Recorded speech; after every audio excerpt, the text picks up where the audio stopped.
Yo guys, the word of the week this week is purpose. And the purpose of this video is to help you with that. And I'm sure that this is a topic that everyone at some point in their life has thought about, their purpose in life. I'm going to outline a few things that help me understand my purpose in life. The main reason for this video is to let you know that you have a reason for being alive and you have a purpose for being alive and you have time to achieve those things. Your purpose in life, I feel, is a lifelong journey. I believe it's a continuous trial and error. I think you make mistakes and I think you learn from those mistakes. And I think these mistakes help you figure out what it is that you're meant to do. It is okay. If you do not know your purpose in life right now, it's okay. It's okay not to have your stuff together. Right now, in this moment in time, it's okay. The main thing which is important is that you are moving forward, that you are trying to figure out what those things are for you. I'm going to outline 3 things that help me come to the understanding of what my purpose is. Number 1, find something that you love. When you find that thing, treasure it, master it, put time and energy into this thing. As long as it doesn't hurt other people or affect other people negatively, then yes, pursue this thing. And then within the same first step, try and figure out how this thing that you love can affect other people positively. How can this thing that you love reach out to other people? How can you expand on this joy and happiness that you have found in your life?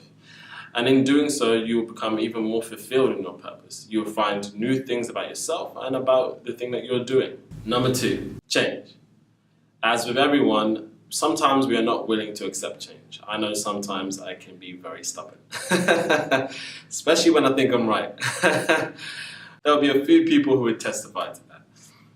But change, yes, the ability to adapt. This is human nature, natural selection. This is why we have survived this long. This is why you have survived this long. You've been put into different scenarios, situations, and environments, and you have correctly adapted to those environments and made them your own. And then you became comfortable in that situation. If you are now no longer satisfied with the place that you're in, and you are not putting in active change, if you're not putting in actions to change the situation that you're in, you will continue to stay there. It's just as simple as that. No one is going to come and hold you by the hand and guide you through that. You have to be the one to take the first step. There will be people to help you along the way, but you ultimately have to be doing the walking.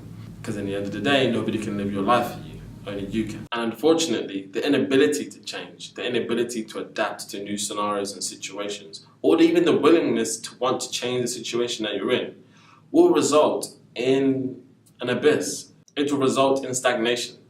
And movement is life. Even the beating of your heart signifies that you're alive. I can tell you firsthand that situations which were incredibly uncomfortable for me at first were the situations where I actually grew the most. The situations where I found out what I was made of, and I figured out that, oh, actually, I can survive in these situations. I can adapt and I can change. And these situations, at the time, trust me, I didn't appreciate them. But looking back on it, these are the situations which brought me to the position that I'm in now.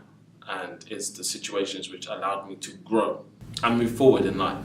And last, but definitely not least, never give up hope. I had to punctuate that one because it potentially could be one of the most important.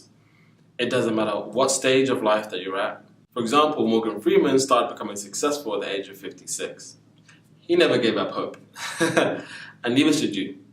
As long as you continuously walking towards your goal, if you're putting one foot in front of the other every morning towards your destination, eventually you will make it. Eventually you will get there. I'm not the person to say how long it will take. That really just depends on you and how much energy you're feeding towards this thing, how much time you're dedicating towards this thing. It's universal laws, you reap what you sow.